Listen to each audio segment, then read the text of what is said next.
In a quiet village surrounded by mustard fields and mango groves, there lived a girl named Meera. She was unlike others her age. While children ran through the fields and laughed in the streams, Meera often sat beneath the ancient neem tree in her courtyard, watching the leaves dance with the wind. Her parents worried. "She is too quiet," they would say.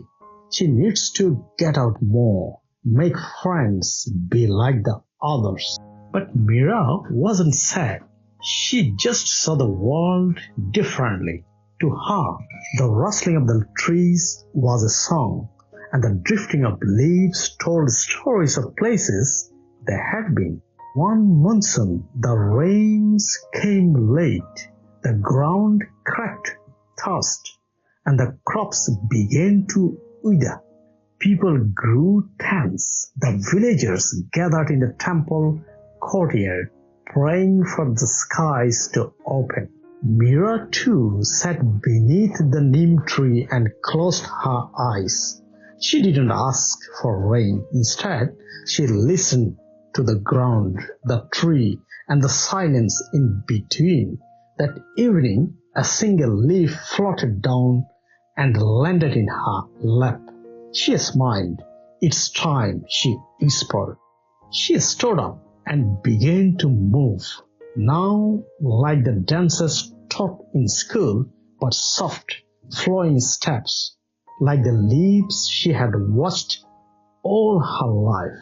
Her hands shirred, her feet tapped gently, and her body moved as if it were part of the bridge. One of the elders noticed. "What's the girl doing?" he asked. "She's dancing," someone said, "but not to music." Still, more people came to watch, and in her dance they felt something, calm, grace, and a kind of silent courage. For 7 days, Meera danced as the sun baked the earth, and the skies refused to weep. On the 8th day, as she spun beneath the neem tree, a sudden wind stirred the branches. A hush fell over the village.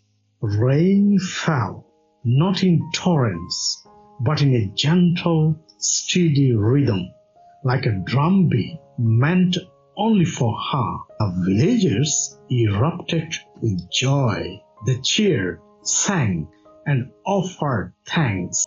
But Meera simply bowed the tree and smiled, her feet covered in mud, her heart full. The village changed. After that, people began to notice the small things, the wind in the grass, the hush before rain, the hush after. And Meera, once the quiet girl beneath the neem tree, became their guide, not through loud words, but gentle presence. The dance of the leaves had taught her everything, and now it was teaching others too.